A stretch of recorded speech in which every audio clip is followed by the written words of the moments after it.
How does it feel when you see your facilities being used and actually creating a sporting atmosphere for children? What are some emerging technologies like AI-powered stadiums and training facilities that will shape the future of sports infrastructure? So I think any sport in our country will come close to cricket in terms of viewership or in terms of the wealth it throws out. Standard of football is very high in India. Just a matter of time before they start reaching to the next level. And if Messi wins and says that my idol was Maradona, something for him to see. The thing in India which people see are your MS Dhoni's and your Sachin Tendulkar's and the path to go there. That needs to happen for kids to pick up sport and pursue it. I feel every athlete or entrepreneur has gone through a patch in their life where they're just alone and just doubtful. Has that been the same case with you? Many times.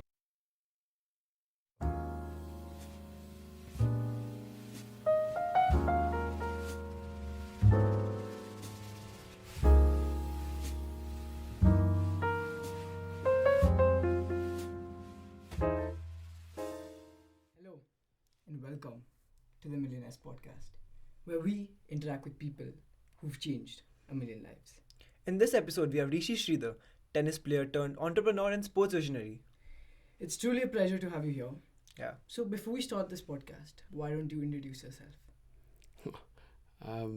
Well, to be very honest, a very philosophical answer would be I'm still trying to figure out who I am. Apart from me playing different roles of being an entrepreneur, being a son, being somebody who's grown up trying to play a sport, and I'm still trying to figure out a lot of things in life, and I'm in the journey of that. Yeah, Okay. that's great. Why did you retire from tennis and what did you do after that? Why did I retire from tennis? I stopped playing tennis when I was quite young, 21, 22. Okay. And one of the main reasons of stopping is because I lost motivation to train 6 to 8 hours a day. Yeah. So the life of a tennis player was to play professionally, was to be there 6 to 8 hours minimum Exactly. a day to train, and also there were a lot of financial backing which it required, which I didn't have. Could I have pursued the career longer? Probably yes.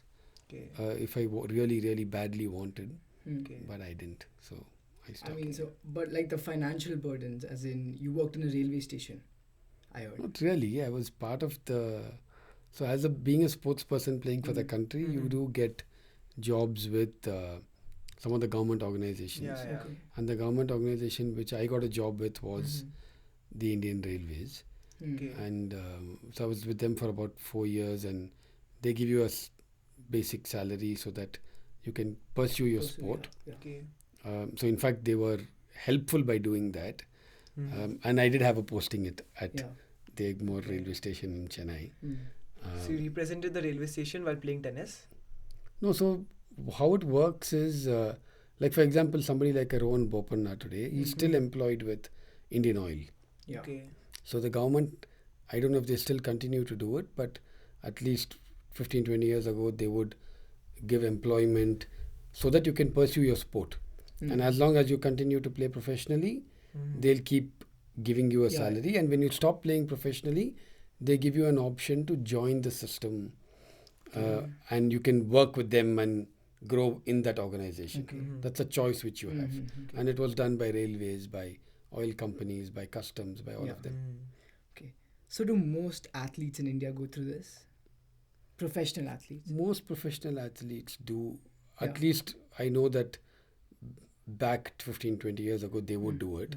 I'm not sure if they do take that route today. Okay. But I do know that a lot of them used to do that. Yeah. Yeah. Okay. And some of them are still employed with those companies, and they are still with those companies. Okay. Like Rohan Bopanna. He still is as part of the Indian Oil. He still, if you ever see him play, he still has a Indian Oil like a logo on his T-shirt when he plays. Okay. Yeah. So I wanted to ask you about the support system in India when it comes to playing sports. I feel that parents don't really support their children when it comes to playing sports. What are your views on this? Well, my experience is it was the opposite. I don't think I would be where I am without my parents' support. And in fact, they let me out of the house when I was 12 years old to go and pursue sport.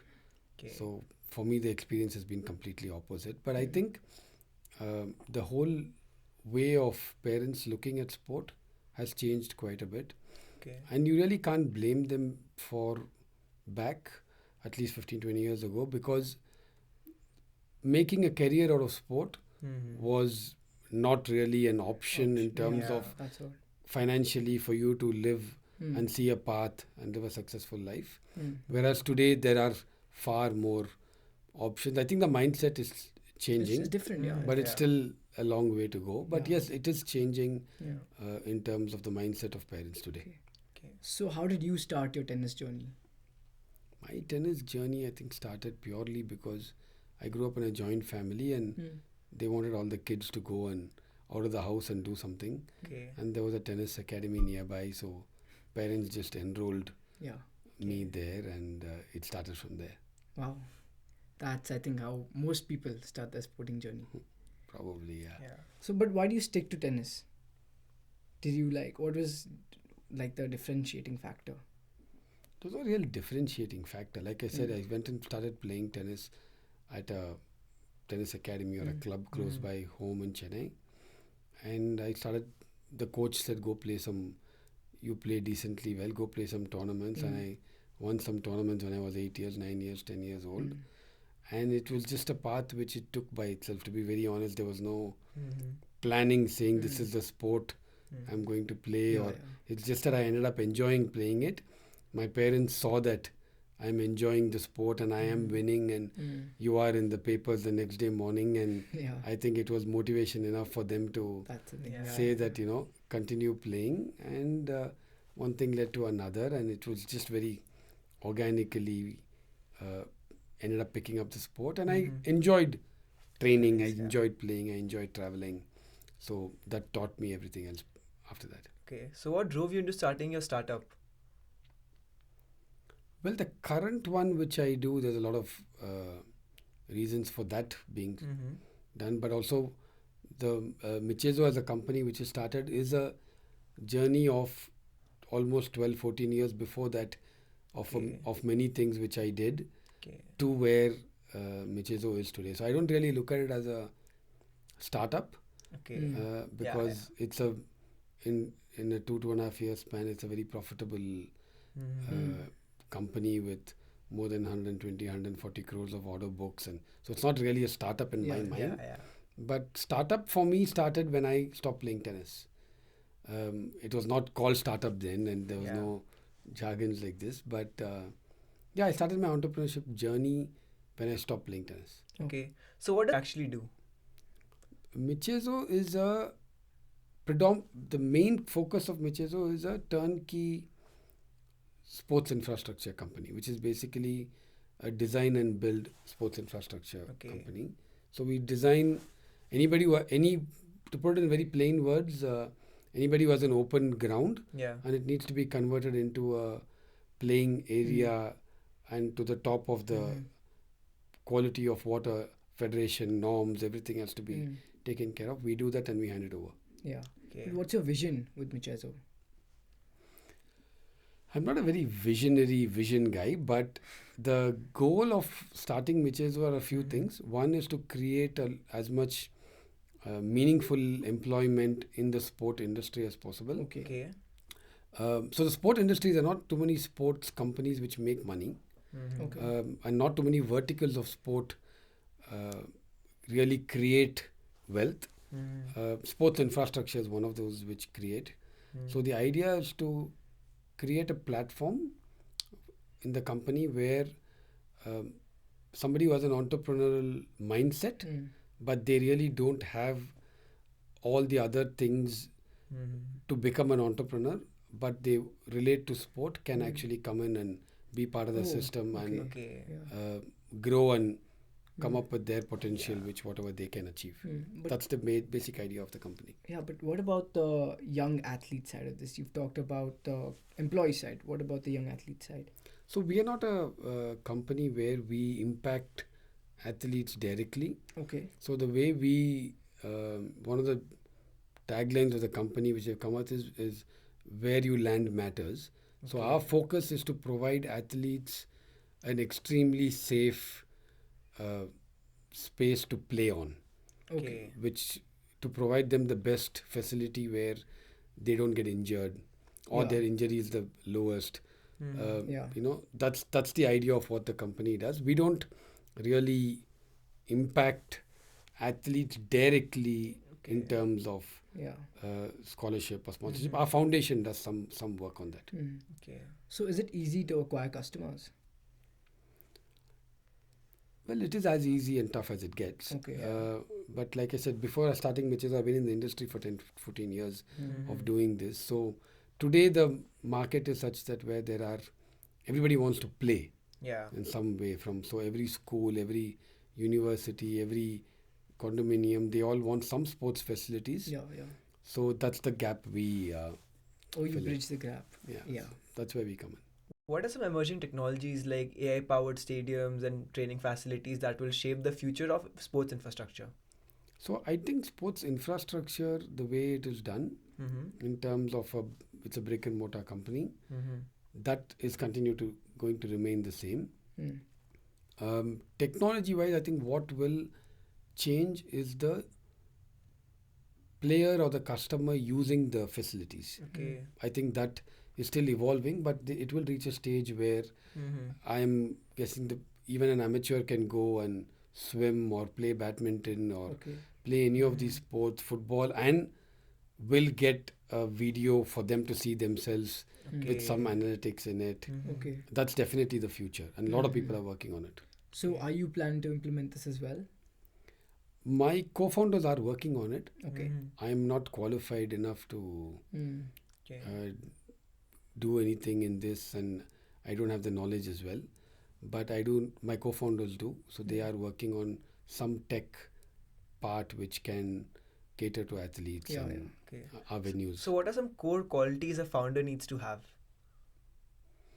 I think the most important factor to have Mhm. is to be able to understand that there are going to be things which are thrown at you every day, and to deal with them and to take them head on. Okay. And it is not just about focusing on one aspect, Mm-hmm. and to know your limitations Mm-hmm. and how to overcome them with getting good people around you. Okay. So as a CEO of Michezo, what is your role? Like, what do you do in the company? I think predominantly my eventual role, Mm-hmm. although I do play different roles today because it's growing very fast, my eventual role is to provide a space, a very safe space, and get people who align with the culture of the company Mm. Okay. to come in and do what they do best and thrive. That's my role. Mm. Mm-hmm. Today I continue to go and do a lot of business development and Yeah. relationships and all of that. But the major role of the CEO of what I want to be in probably the next 12 to 24 months is continue to just bring in people who can thrive in the company. Okay. Okay. So you have quite a large customer base in Bangalore. But apart from Bangalore, right? What about Mumbai and Delhi? What do you plan to do there? So we are already a company where we do work across the country. Okay. So we do multiple projects across the Yeah. country, and we in fact do a lot of projects in the Northeast. Mm. Okay. Oh. So there is our customer base is, like I said, everywhere, and Hmm. a lot of universities. We are strongest in the south of the country, Hmm. for sure, Mm-hmm. because our headquarters are here, and our focus for the first 1.5 2 years was to be in the south. Mm. But we do have an office in Pune. Okay. We do a decent amount of work in Maharashtra and Goa. Okay. So the market is growing. Okay. We're not very, very active in the north of the country as yet, but we do very specific projects. Mm-hmm. Mm. So we should be expanding into these spaces in the next Okay. 6 to 12 months. Yeah. Okay. So what I feel is there's a lot of sports and future in Northeast. Like a lot of people are really talented with sports in Northeast, and they don't have the right facilities to go up further with it. So what do you think about that? They are making a lot of facilities. They are Okay. focusing. The government is in fact Okay. focusing in a lot of infrastructure there for Northeast, and football is probably the biggest sport there. Yeah, yeah. So the football infrastructure actually in some of the states like Meghalaya and Mizoram is probably far better than Karnataka and Tamil Nadu, Okay. like Okay. miles ahead. Yeah. So are you involved in any government initiatives? We don't sit on any board, or we don't do any of that stuff with government, but Okay. we execute a lot of work for government Mhm. through large contractors like L&T and Yeah. Shapurji, and Mhm. so we help them design and build a lot of Okay. big government Mm. projects. Yeah. Okay. So to build these facilities, right, you need a huge team. You're operating across India. Mhm. How do you manage to do that? So you have so there's a lot of planning which goes behind it Okay. in Mhm. terms of work which is skilled, which is unskilled. Mhm. So you build teams according to that. There are project engineers who are placed almost across the country, Mm. and they are given a clear chart of what they need to do to execute. Mm.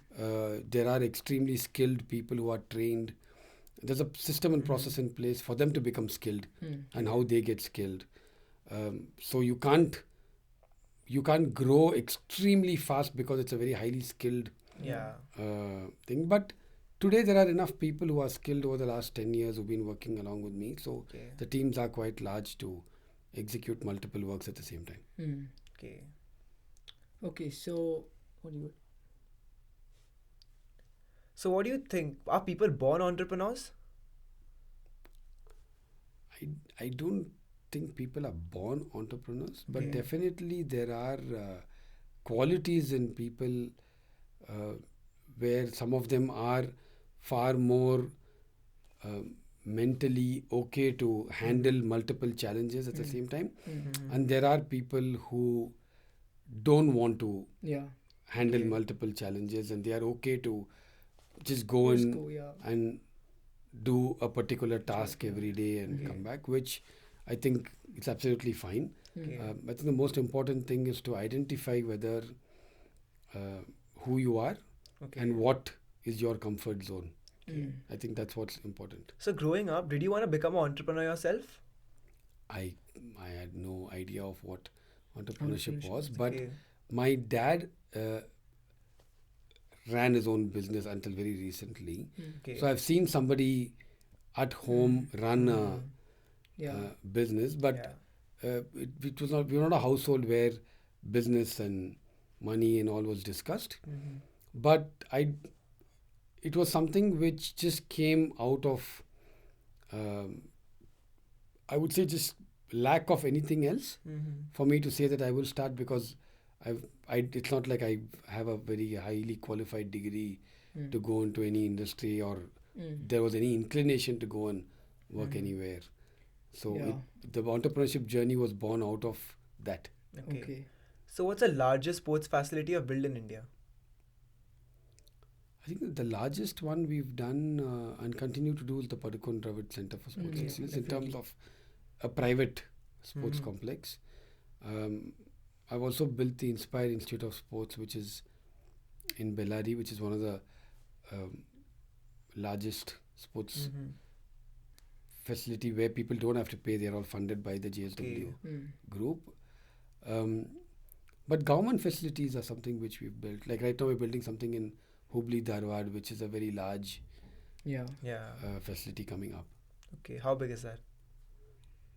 In terms of big, it has, I think, almost all the sports in it. It has hockey, it has football, it has a track. It's a Okay. 175 crore project. Mm. So it's Yeah. quite a large sports complex being Mhm. built. So what's the margin in your industry? It completely depends on project to project. Okay. It's a very project driven, client driven thing, but Mhm. we work on a gross margin of approximately around 20%, 20 Okay. 22%. That's Mm. And then comes all the expenses of the company. So the Mhm. net margin we work is about 5%. okay. Okay. So I want to go back to the point where you said I don't have a degree and that you're not really qualified for anything, right? Yeah. Do you think entrepreneurs, I mean, you're an entrepreneur. And most people think that they need to have a degree to become an entrepreneur. They need to do something substantial Yeah. in education, you know. That's right. So, what is your perspective on that? Well, I think it's each to their own. Mm-hmm. There are extremely successful entrepreneurs out of IITs and IIMs. Mm-hmm.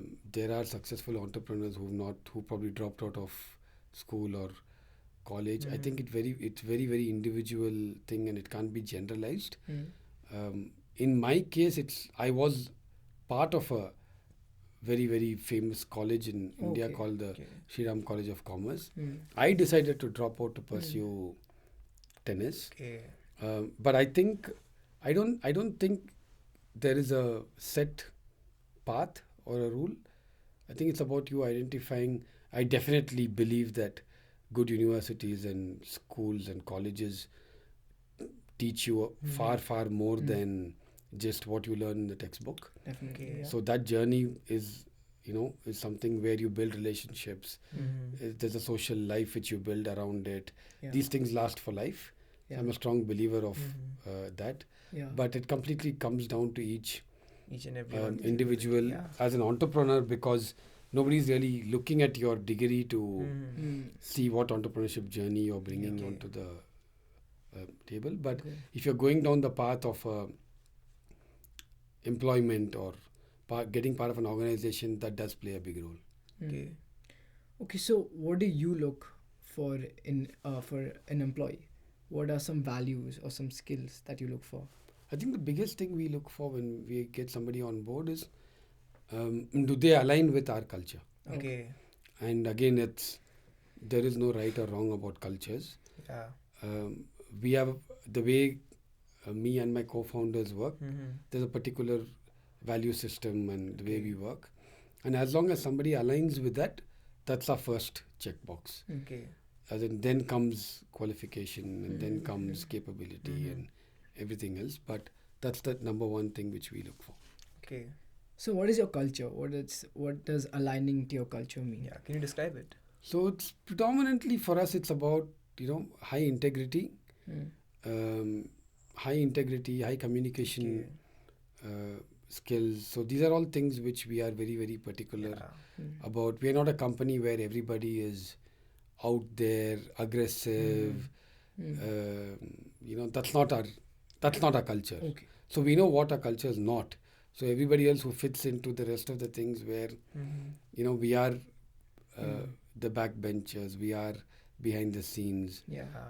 We are not people who are out there, and that's how we are. So people who align with that system is somebody we take them in. I think that's a good thing, because many businesses fail because they suffer to employ employees that align with their business culture. So I respect that you do that. Okay. And growing up, did you have any mentor who had a major impact on your life? Oh, many of them.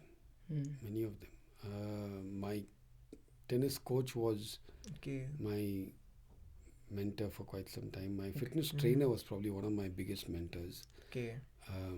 From whom I learned a lot of discipline and how to even go through challenges and all of that. And I wouldn't call, as in mentor is a word very much later in life I realized that that's what you call them. Okay. But these are people who and I'm a very strong believer to have surround yourself with people who you can constantly bounce your thought process and your ideas and your decision making and everything. Eventually, I'm the one who's going to make it. Yeah. But at least I know a whole bunch of people who I can go to, and I continue to have them. Okay. Where I can go and have a meal or a drink or a coffee with them to run through what's going on in my mind and to hear their side of opinion or view on it, so that I take a known decision of whatever it is. Yeah. Okay. So you think those mentors be who you are right now? Absolutely. My mentor, like I said, my mentors, I think parents are also mentors in some way, although you don't probably call them that, but all of them are people around you, and I'm a strong believer of surrounding yourself with people like that. Is there any particular book or a particular resource which helped you through your entrepreneurship journey? Not really, not a particular I think my tennis career definitely helped Okay. because at a very young age, Mm-hmm. you learn to lose, Mm-hmm. and there are days where we win a match and you wake up next day being extremely high energy and Yeah, yeah. feeling great, and that afternoon somebody will like Mm-hmm. beat you Yeah, down, beat you down. Yeah. Yeah. and then you will be extremely down. So at a Exactly, very yeah. young age you learn the ups and downs of wins and losses Okay. and how to deal with them.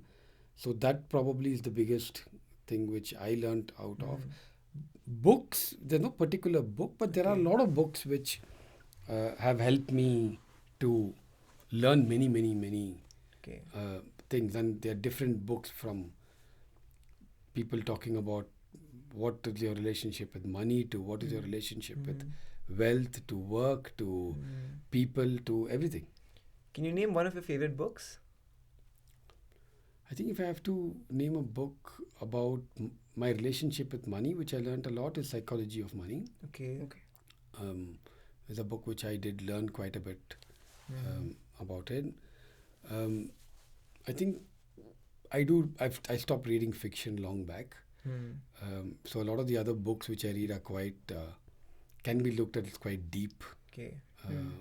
books. So the books like there's a book called Courage to Be Happy, Okay. or there's a book as in the other book along with that is called Courage to Be Disliked. So there are quite a few books like this which question who you are Okay. and Help you find yourself. and helps you find who you actually are, to center yourself, to understand about yourself. What would be one particular sport where you believe that India will excel in the coming years? I think there are a lot of sports India is getting really good at. Okay. Definitely, we are right up there in badminton. Okay. Okay. Yeah. So that's a sport which we are really good at already. So I think athletics is a sport which is very undermined, and a lot of people will start Excel. getting medals Yeah, yeah. and excel in that. Yeah, I mean, we won 107 medals in the Asian Games compared to the one before that where we won 70. What was the motive behind this? I think the fact that everything around is getting more professional, Yeah. especially one of the biggest parts I feel in sports in India which is ignored is the coaches, Okay. because they don't. It's always the focus is always on the player, but Yeah. the person who makes the player is the coach. Okay. So the coach training and the coaches getting remunerated better, and the fact that coaching is a good career to take up to. So that's something which I think is really improving. And as long as that is taken care of, we'll always have athletes coming out. Okay. So, what do you think is the difference between India and America in sports? Why is America achieving more than India? So a lot of these places you have to understand that people always talk about, oh, we have 1.2 billion people, and why do we not come up Exactly. with champions Yeah. and medals, and there are a lot of systems. Firstly, as a country, we are seeing money only in the last few years in different. Yeah. The lower middle class is becoming middle class and upper middle class only in the last few years. So that is something which gives you a little bit more extra money power to pursue something like sport. Otherwise, you take the safe bet Yeah. of becoming an engineer or Okay. a doctor. That because you want to. First step is you want to build a decent life and a safe security to have a home, and that's the first point of view. So as a country, we are crossing that only now. And to be honest, a lot of parts of the country is not even crossing that Yeah. Yeah. as yet. Yeah. So to compare it with any of the developed countries Yeah. is not even a right Not even comparison. right, But systems create. So in America, the sporting culture comes from school and from college. So that's the biggest funnel of how it comes from. Europe has a culture of clubs. You get into clubs, and the clubs have a fantastic club league system, and that throws out athletes. China has a system of government, where at a very young age the government picks you up, and it takes you through to do it. In India, cricket does that beautifully well. Yeah. When you're very young, you are taken into the system of the National Cricket Academy or any of those, and you start playing from under 13. So you see cricket players coming out every day. Yeah. So we still don't have systems in most of the other sports. or even a system around the country where athletes can look at to pick up a sport and go through the whole channel. So that's getting built. Okay. So until that gets built, you won't see too many medals. Okay. So what is your point of view towards this? Like a lot of people in India feel that Indian market is very biased towards only cricket, and even the government and other athletes feel like their sports is not valued as much as cricket. So what do you think about this? I don't think firstly that's true. I think Okay. people pursue cricket because, like I said, cricket has a system. Yeah. Cricket does. gives you so any kid or as a kid when you pick up a sport, you want to see the horizon, what is at the end of the tunnel, Yeah. and you should be able to visualize, or that should be your goal Yeah. to see. Like for when if Messi wins and says that my idol was Maradona or something for him to see. So the thing in India which people see are your MS Dhoni's and your Sachin Yeah. Tendulkar's and the path to go there, to know that I can Yeah. go play for under 13 for my school, or I can play for my state, and I can go into play Ranji Trophy, I can go into an IPL. So there's a path which people can see, Absolutely. and it's the responsibility of the federations and everybody to create that path for other sports. Badminton today, they can see that. Yeah. They know they can play these Easy to local do, tournaments, they can go to the next step, they can see there's motivation to becoming a Sindhu or a Lakshya Sen or whoever. Yeah. So that needs to happen for people to, for kids to pick up sport and pursue it. So that's not there in any of the other sports. Yeah, that's Today. true. Yeah, but we should find a way to make it happen, right? The way is happening. People are trying to find different ways. Yeah. It's just that it's going to take time. Nothing happens. None of these things happen Over a short period of time. in a very short period. So if systems and processes are put in today, it'll probably take 8 years to 12 years for us to see any normal result in that. Like Neeraj Chopra, to see him win an Olympic medal, he probably started that journey 10 years back somewhere. Okay. And somebody believed in that system for him to Yeah. reach Yeah. there. So like a Rohan Bopanna today at the age of 43 to become Yeah, world he's number world one number one, yeah. Yeah. is a journey which he's been doing It's a long since the time. age of 15, 16 Yeah. and through the whole system. So things take time. Okay. So do you think there is a particular sport in which India will have a very good future, as well as that sport will be like competitive like cricket? Like as you mentioned badminton, some other sport than badminton. I don't think any sport in our country will come close to Cricket. cricket in terms of viewership or in terms of the wealth it throws out. Okay. I don't think any sport will pack 150,000 stadium in the Yeah, country makes sense. and for people to go and want to buy tickets. The only sport I think which can do that is football. Okay. We still have a long way to go in terms of achieving that, to pull crowds in and reach a level where we are probably in the top 30, 40 in the world, Okay. to even compete or come close to cricket. Yeah. Do you see that happening in the next 5 years? I definitely see it happening because Yeah. football is one of the fastest Okay. growing sports. It's one of the fastest growing sports in terms of viewership, Yeah. even across the globe. The standard of football is very high in India. Yeah. It's just a matter of time before they start reaching to the next level. Okay. So what's the biggest challenge you faced in your life so far? I've been very lucky in life, so I'm not. Okay. I don't think, or maybe I haven't looked at them as challenges. Yeah. Probably one of the biggest challenges, if I have to say in hindsight, although I didn't see it as a challenge at that point, was me transitioning from the company I was part of and grew for about 8-10 years to starting Michezo. I left that and I didn't exit it in the traditional way of how Okay. people exit, Okay. because I just wanted to pursue something which I Okay. Yeah. believed in far more and differently. But what was the motive behind it? Like, why do you? The motive was, for me, being motivated and excited and being passionate about what I do when I wake up every day is the most important thing. Everything else, I believe, comes as a byproduct. wealth, and everything else is a byproduct of results and all of that. Okay. So for me, I was not enjoying what I was doing, in the sense, although the company was doing very well and I was part of it, that was not something which I wanted to do far more. Yeah. Okay. That's Um, it. so that's why I moved out and started this with people who believed in the journey, and then we are where we are because of Okay. that. Yeah, I feel like most entrepreneurs do that. Yeah. So do you see Michezo having any athlete management side of it, except So for we have a foundation okay. called the Michezo Foundation, Okay. where our focus is on athletes who have stopped playing Mm-hmm. or who've quit, Okay. and to help them find their journey going forward. Okay. So that's our focus, and that's something which is in work. Mm-hmm. We've started some work on it, Mm-hmm. but that's what we want to focus on Okay. doing in the.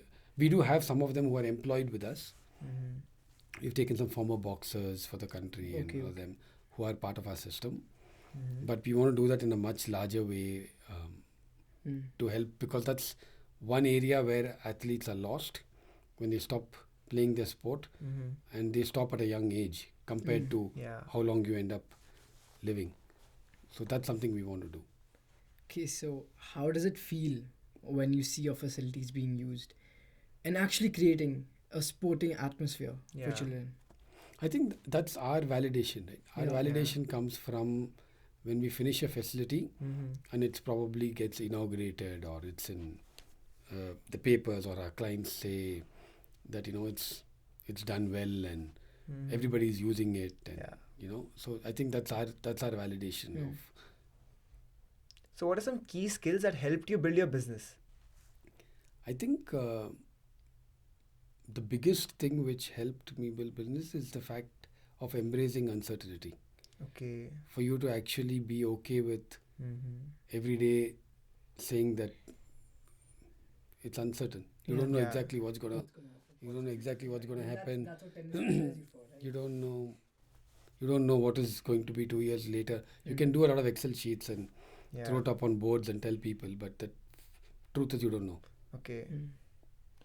I feel like tennis relates a lot to life. Like when you're winning a game, it's like there's a 1 point difference. As a tennis player myself, I feel like there's 1 point that differentiates everything. You're winning by 2 sets, and then there's just 1 point, you lose it, and then you lose the next 3 sets. So I feel like it has a lot. Most of the sports do help you Okay. deal with that whole win and loss and Mm. the up and down of the mind which goes. Yeah. Tennis definitely is one of them, because it's also an individual sport. Okay. So you have to deal with yourself. Yeah. So let's move away from the topic of entrepreneurship for a while. Yeah. How does a day in your life look like? Well, today, a day in my life is probably I can't function without working out. Okay. That's a big part of my Yeah. day, working out, and even if I can squeeze in a 10 minute of meditation a day, these are things which are Mhm. like 100% I have to, Yeah. or I would rather put it as I want to do, Mhm. wherever I'm traveling and Okay. everything. I put in work where it's just me Mhm. for about 2 hours a day, which is predominantly planning, looking at things which I need to pass it on to my leadership team Okay. for them to take forward. I spend about an hour, half an hour to an hour with the core team members, Mhm.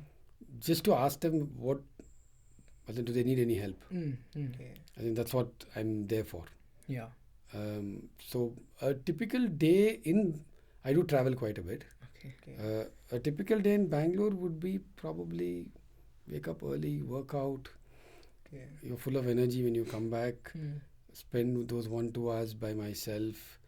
Write my journal. Plan for the day. Mm. Send out. Mhm. Pretty much everyone in the company knows that by 8 a.m. I send out everything on our Okay. Slack group Okay. of what all I have questions for or I want. Okay. And the rest of the day, pretty much, to be honest, is open in terms of if there are meetings already scheduled, you are meeting some Mhm. clients or going to some sites to see how it's going on.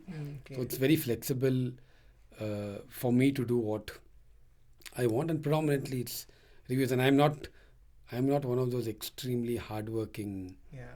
entrepreneurs who put in 12 hours and 14 Yeah. hours and 16 hours. I probably put in 4, 5 hours, 6 hours a Okay. day. But still, it works, right? It works. Yeah, because you build, the job is to build good Yeah. teams Okay. and to get good people to do what they do well This is Yeah. a unique and to support perspective. them. Yeah, that's So- a unique perspective. I For think sure. that's the main job of a founder, to build a team, to lead. Yeah, I guess. Leadership I quality. think it can vary, but yeah.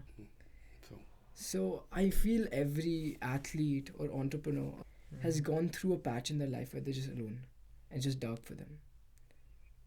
Has that been the same case with you? many times, Okay. not just once or probably twice, because it's also a journey where you can't talk much about it, or you don't know how to talk about it. Okay. So there are definitely times when you go through patches which are, and it's not, I don't think it's only an athlete.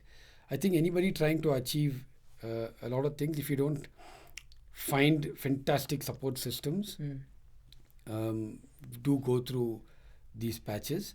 And I think these patches are what help you get better, as long as you don't go into a dark hole and you know how to deal with them. Okay. So yeah, definitely quite a few times, Okay. not once or twice. But how do you go through that? The truth is you don't know. As in, Yeah. most of the times you're going through it and you realize that that's a bad or that's a tough That's patch you tough, went yeah. through only when you come out of it much later. Like I said, I've been quite lucky in life to have people around Yeah. to talk to, and I'm a very openly I advise people on doing counseling, Okay. which is going to professionals who can help you deal with all your mental chatter which you have to get more clarity in life. It's helped me a lot. Okay. It's helped most of the people who I've suggested it to. Yeah. Okay. Okay, so are you a believer in God? Are you religious? I'm not religious. Okay. I'm a believer in whatever works for you to believe in. Please believe in it. Okay. So it's not like I don't go to temples or I don't go to a church or mosque. If I travel in Europe, I always go to a cathedral to. pray. I walk in. It's not really pray, but I think they are extremely peaceful places to Ambience, yeah, I think. go Peace of and mind. spend time in. I come from a family where they all go to temples, and so I'm not religious, but I do believe in that there should be faith in something. Okay, so what do you have faith in? My predominant faith is in people around me. Okay. So Okay. that's what I drive energy You drive energy from people. from, is people who are extremely close to me, Okay. my parents, my grandmother. So these are all people, my grandmother as in when she was alive. So these are all people who are, even if I do see them once a month or once in 2 months, I spend time with them. It's like, to me, it's like being around a space of how I feel when I'm around in a temple or any religious place. Yeah, that's new.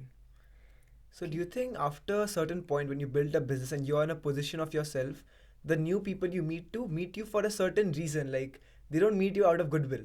Do you think Okay, that's true? Good question. Because a lot of people feel that way after they've attained a certain stature. Well, you have to understand that generally as people, we look up to those who we think have achieved in Yeah. certain space, and that's a very relative thing. I'm not a very out there person. I'm not even on social media. Yeah. I'm not somebody who goes for too many events Okay. and all of those things. So when people do reach out, I like to be there to support or help in them. whatever way I can. Yeah. But yes, the world does function where if you've achieved something, people want to be part of that ride, Okay. and which is fine. As in, you pick your Yeah. battle of saying which one you want to be part of and which one you don't want to be part of. But I guess it's very normal for you to look at Shah Rukh Khan and say he's a great actor and I would watch his movies and would like to take a picture with him probably than somebody who acts in a Yeah, regional exactly. language serial Makes sense. who you've seen once. So Mhm. I guess that's life. Yeah, definitely. So, when playing tennis professionally, what is your ultimate goal? Well, the goal or the eventual dream is to probably win some Grand Slam or Slams, yeah. win Wimbledon or whatever. That's what you dream Aspire. of. Hmm. But to be very honest, as I did mature, the goal was to be top 100 in the world in singles. Okay. That was the goal. Was it attainable? I didn't attain it. That's why I stopped playing. Okay. Okay. Okay. But that was the goal. Yeah. But that's less than 0.0000001%. But Very tough. But the thing is that in any form of uh, thing which we try to achieve, and you want to be extremely probably top 100 in the world in anything, is going to be tough to achieve. Definitely. So the goal in tennis for me was that, and I didn't see Just- myself achieving it, so I stopped playing. Okay. So before a match, do you have any superstitions, or what is your ritual before the game? I don't think I did have a few Hmm. while being on court of you keep your towel in a particular place. Yeah. You walk around in a particular way. Yeah. So those are all small things you probably did. If you went to one particular restaurant the night before a match which you won, you probably believe that It's a good luck. continue to just Yeah. go there. Yeah. So these are all like things I think I definitely did Hmm. believe in, but consciously I've dropped a lot of them as I've Okay. grown. What about visualization? Like before the game, seeing yourself win. Does that help you, or did that I help you? didn't know enough to do those things back Okay. then. But I've heard visualization helps Mhm. if it's done in a curated manner with somebody who knows how to do it. I haven't done it, so I wouldn't know how that Okay. works. Okay. Okay. Do you regret your decision of stop playing tennis? Absolutely not. Hmm. Okay. Because I've asked myself that question. Mhm. I don't regret playing, but could I have done a lot of things differently? Okay. Oh, the answer is a big yes. Okay. But then that's in hindsight.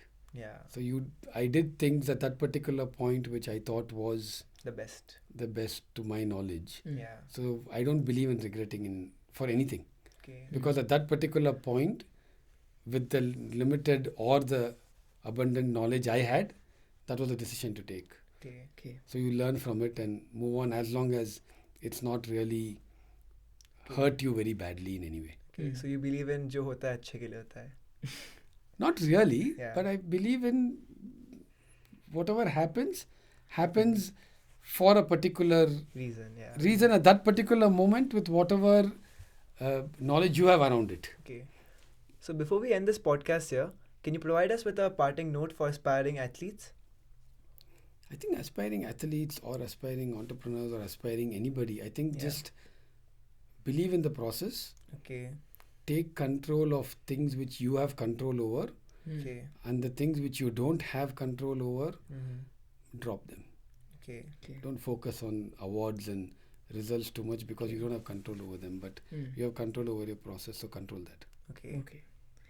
So, as aspiring athletes ourselves, Hmm. we're truly humbled by your experiences. Yeah. And we hope that young athletes out there who are listening to this podcast continue to pursue their dreams, continue to do what they love to do.